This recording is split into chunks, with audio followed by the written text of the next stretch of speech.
చెప్పండి మీ పేరు, మీరు ఎక్కడి నుంచి ఫోన్ చేస్తారు? సార్ నా పేరు మోజేస్ అండి. మోజెస్ గారు చెప్పండి, ఎక్కడి నుంచి సార్? సార్ హైదరాబాద్ నుంచి ఫోన్ చేస్తున్నాను సార్. చెప్పండి మోజెస్ గారు.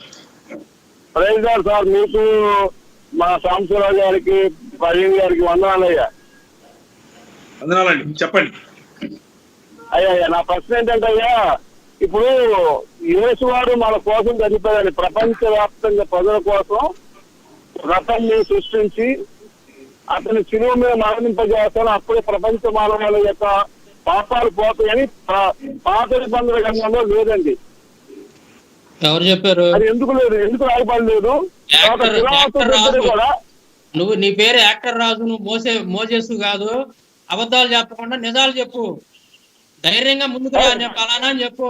దొంగ మాటలు అబద్ధాలు చెప్తావు, నిజాలు చెప్పు. Very good very good very good. Doctor గారు మాట్లాడుతున్నాను. రాజు గారు భయపడుతున్నావు నువ్వు.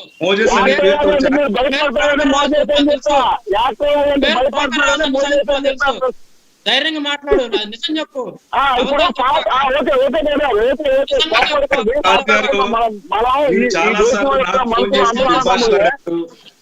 చాలా సార్లు దుర్భాషలాడారు. మీరు దుర్భాషల్లోనే ఎక్కువగా సమయం కేటాయిస్తూ ఉంటారు. అది కరెక్ట్ కాదు కదా. కట్ అయిపోయిందా? అయినా దొంగ పేరుతో వచ్చి చర్చలో పాల్గొంటుందానికి ధైర్యంగా రావచ్చు. వ్యక్తి ఈయన పేరు యాక్టర్ రాజు. ఈయన యాక్టర్ రాజు గారు. ఈయన ఏం చేస్తుంటారంటే ఫోన్లు చేసి నాకు చాలా సార్లు ఫోన్ చేశారు, దుర్భాషలాడతారు, పచ్చి దుర్భాషల్లో మాట్లాడతారు. ఫోన్ ఎత్తంగానే తిట్లు మొదలు పెడతారు. దాన్ని రికార్డ్ చేసి యూట్యూబ్ లో పెడుతూ ఉంటారు. పెట్టి అంటే మమ్మల్ని ఏదో హ్యూమిలియేట్ చేయటానికి, సత్యం మాట్లాడుతున్న మా నోళ్లు మూయించటానికి హిందుత్వవాదుల్లో నుంచి వచ్చినటువంటి ఒక దాన్ని ఏమంటారు, ఒక నూతన ఎక్స్పెరిమెంట్. ఆ ఎక్స్పెరిమెంట్ ఏంటంటే, యాక్టర్ రాజుగా పేరు పొందినటువంటి ఈయన, నేను చిరంజీవి గారి దగ్గర డాన్స్ చేస్తే కూడా మీతో మాట్లాడినప్పుడు వచ్చినంత కరెంటు రాలేదండి అని మొదలు పెడతాడు. చూడండి, ఇలాంటివన్నీ ఆలోచించుకునే ఈ పనిలో పడ్డాం. 10 సంవత్సరాల నుంచి మీలాంటి వాళ్ళు చాలా మంది మమ్మల్ని డిస్టర్బ్ చేయాలని ప్రయత్నం చేస్తూనే ఉన్నారు. కానీ మా మార్గం శాంతి మార్గం, మా మార్గం ప్రేమ మార్గం. సో యాక్టర్ రాజు గారు, మీరు ఆశీర్వదింపబడాలి, మీ ఇంటి వాళ్ళు ఆశీర్వదింపబడాలి, మీ పిల్లలు ఆశీర్వదింపబడాలి, మీరు ఎదగాలి, మీరు మంచి యాక్టర్ అవ్వాలి, నిజంగా యాక్టర్ అవ్వాలి. కేవలం యూట్యూబ్ యాక్టరే కాకుండా, లేకపోతే ఫోన్లు చేసే యాక్టింగే కాకుండా నిజమైన యాక్టర్ అవ్వాలి అని మనస్ఫూర్తి కోరుకుంటున్నాం. మీకోసం ప్రార్థన చేస్తున్నాం. మీరు తప్పకుండా ఒకానొక రోజు సత్యం తెలుసుకుంటారు. ఆ సత్యం ఏమిటి అని అంటే, విశ్వ మానవాళికి ఒకే ఒక్క మార్గం యేసుక్రీస్తు. ఆయన మాత్రమే మీకు నాకు నిజమైనటువంటి మానవ మనుగడకు కావలసినటువంటి మార్గం. మానవుడు తిరిగి దేవునితో సహవాసం, తిరిగి సాటి మనిషిని మనిషిగా చూసే సహవాసంలోనికి రావాలంటే ఆయన యేసు మాత్రమే మార్గం, యేసు మాత్రమే జీవం, ఆయనలో మాత్రమే పునరుత్థానం ఉంది. మీరు మిగిలిన ఎన్ని వేషాలు అంటే యాక్టింగ్లు చేసినా ఈ సత్యం నుంచి తప్పించుకోలేరు. అయినా కానీ మీరు అడిగిన ప్రశ్నకు మాత్రం సమాధానం తప్పకుండా ఇస్తాం. ఓకే, సమాధానం లేని ప్రశ్న ఏమి కాదు. అదేదో సమాధానం లేని ప్రశ్న అని మీరు భావిస్తూ ప్రతిసారి అడుగుతూ ఉంటారు. ఇచ్చిన సమాధానాలను మీరు తీసుకునే మనసు ఉన్నట్లుగా అనిపించలేదు. ఒకవేళ ఉంది అని అంటే తప్పకుండా ఈ ప్రోగ్రాంలోనే సమాధానం ఇస్తారు. నెక్స్ట్ కాల్ ఎవరైనా ఉంటే తీసుకోండి. ఈలోగా నవీన్ గారు, మీరు కానీ అలాగే సాంబశివరావు గాని మాట్లాడాలనుకుంటే తప్పకుండా ఆ ప్రశ్న మనం సమాధానం చెప్దాం. ఈలో మన యెషయా గ్రంథంలో చాలా స్పష్టంగా ఉంటదన్న, యేసుక్రీస్తు గురించి ఆయన గాయముల చేత, ఆయన దెబ్బల చేత మన స్వస్థత జరుగుతూ ఉందని చెప్పి, తర్వాత ఆయన అసలు ప్రవచనాలన్నీ కూడా ఉంటాయి ఆయన గురించి. ఆయన సిలువ వేస్తారు, ఆయన వస్త్రాలని పంచుకుంటారు, ఇట్లాంటివన్నీ కూడా ఒకటి కాదు బోల్డెన్ నుండి చెప్పాలంటే లిస్ట్ చాలా ఉంది పాత నిబంధనలు యేసుక్రీస్తు గురించి. ఆయన రక్తం ద్వారానే పాప క్షమాపణ, ఆయన దెబ్బల ద్వారానే మనకు స్వస్థత అనేది, ఇవన్నీ కూడా మనకి చాలా చోట్ల ఉంది. యెషయా గ్రంథంలో చాలా స్పష్టంగా ఉంది. జకర్యా గ్రంథం 2వ అధ్యాయం. కాపరి తెగిపడతాడు, కాపరి హింపబడతాడు, అప్పుడు గొర్రెలు చెదిరిపోతాయి, ఆ కాపరి తిరిగి ఆ గొర్రెలను సమకూరుస్తాడు అని చేసినటువంటి ప్రవచనము యేసుక్రీస్తుని గురించినటువంటి ప్రవచనమే. గొర్రెలకు మంచి కాపరిని అని చెప్పుకున్నది యెహోవా దేవుడు మాత్రమే.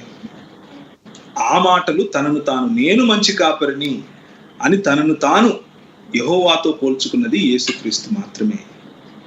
యేసుక్రీస్తు మీరు లేఖనములను గాని దాని శక్తిని గాని ఎరుగకయే పొరపడుతున్నారు అంటూ ఆయన ఏం చెప్పాడు అని అంటే, అనేకుల కొరకు విమోచన క్రయధనముగా క్రీస్తు శ్రమల పాలు అవ్వాలి అని పాత నిబంధనలు, లేకపోతే పాత నిబంధన పుస్తకముగా మనం ఈరోజు దేన్నైతే ప్రవక్తల గ్రంథాన్ని, కీర్తనల గ్రంథాన్ని, అంతకుముందు ఉన్నటువంటి పంచకాండాలను, రాజుల గ్రంథాన్ని, ఏదైతే వినవృత్తాంతాలను చూస్తున్నామో వాటన్నిటిలో కూడా వాటి సారాంశం ఏమిటి అని అంటే, మానవుడు దేవుణ్ణి తిరస్కరించడం ద్వారా పతనమయ్యాడు, కానీ మానవుడుగానే దేవుడే స్వయంగా వచ్చి పతనమైన మానవ సమాజాన్ని అలాగే యావత్ ప్రపంచాన్ని నిజమైన మానవత్వంలోనికి నడిపిస్తున్నాడు. అది కేవలం క్రీస్తే చేయాలి. అలా చేసే క్రమంలో పతనమైన మానవుడు నిజమైన మానవత్వాన్ని అనగా క్రీస్తు తత్వాన్ని సహించలేక, భరించలేక, ప్రేమతత్వాన్ని తట్టుకోలేక ఆయనను హింసిస్తారని ప్రవక్తల గ్రంథం, హింసిస్తారని ప్రవక్తలకు ముందున్నటువంటి సమయాల్లో స్పష్టంగా చెప్పబడింది. ఇప్పుడు ఆయన అడిగిన ప్రశ్నకి మనం లైవ్లో అడిగాడు కాబట్టి సరే, మనం ఆన్సర్ చెప్పకుండా పోతే వాళ్ళు ఏదో ఇదిగా అనుకుంటారు. నేను చెప్తున్నాను ఉన్న విషయం. యెషయా గ్రంథం పాత నిబంధనలో యేసుక్రీస్తు ఆయన రక్తం ద్వారా పాప క్షమాపణ అని ఎక్కడ ఉంది అనేది ఆయన అడిగింది. తర్వాత యెషయా గ్రంథం 53వ అధ్యాయం 3వ వచనం నుంచి చదివితే ఇక్కడ ఈ విధంగా ఉంటుంది. అతడు తృణీకరింపబడిన వాడును, ఆయన మనుషుల వలన విసర్జింపబడిన వాడును, వ్యసనాక్రాంతుడుగాను, వ్యాధిని అనుభవించువాడుగాను, మనుషులు చూడనొల్లని వాడుగాను ఉండెను. అతడు తృణీకరింపబడిన వాడు గనుక మనము అతనిని ఎన్నిక చేయకపోతిమి. నిశ్చయముగా అతడు మన రోగములను భరించెను, మన వ్యసనములను వహించెను. అయినను మొత్తబడిన వానిగాను, దేవుని వలన బాధింపబడిన వానిగాను, శ్రమ నొందిన వానిగాను మనం అతనిని ఎంచితిమి. మన అతిక్రమ క్రియలను బట్టి అతడు గాయపరచబడెను. ఇక్కడ ఉంది చూడండి స్పష్టంగా, మన అతిక్రమ క్రియలను బట్టి అంటే ఏంది? మన యొక్క పాపాలను బట్టి అతను గాయపరచబడ్డాడు. ఎవరైనా? యేసుక్రీస్తు. ప్రవచనం స్పష్టంగా ఉంది యెషయా గ్రంథంలో. పాత నిబంధనలో లేదు అని అతను ఇంతకుముందు కూడా చాలా మందికి ఫోన్లు చేసి అవి యూట్యూబ్లో పెట్టాడు. పాత నిబంధనలు ఎక్కడా లేదు ఆ విధంగా యేసుక్రీస్తు పాపక్షమాపణ నిమిత్తం మృతి పొందుతాడని ఎక్కడ ఉందని ఉంది. ఇక్కడ చూడండి, యెషయా గ్రంథం 53వ అధ్యాయం 5వ వచనంలో చాలా క్లియర్గా ఉంది. మన అతిక్రమ క్రియలను బట్టి అతడు గాయపరచబడెను, మన దోషములను బట్టి నలగొట్టబడెను, మన సమాధానార్థమైన శిక్ష అతని మీద మోపబడెను. ఇంకెంతకంటే ఎవిడెన్స్ ఏం కావాలి? అతను మన పాపాలన్నింటిని కూడా ఆయన భుజం మీద వేసుకొని మోస్తున్నాడు అని చాలా క్లియర్గా ఉంది ఇక్కడ. అతడు పొందిన దెబ్బల చేత మనకు స్వస్థత కలుగుచున్నది.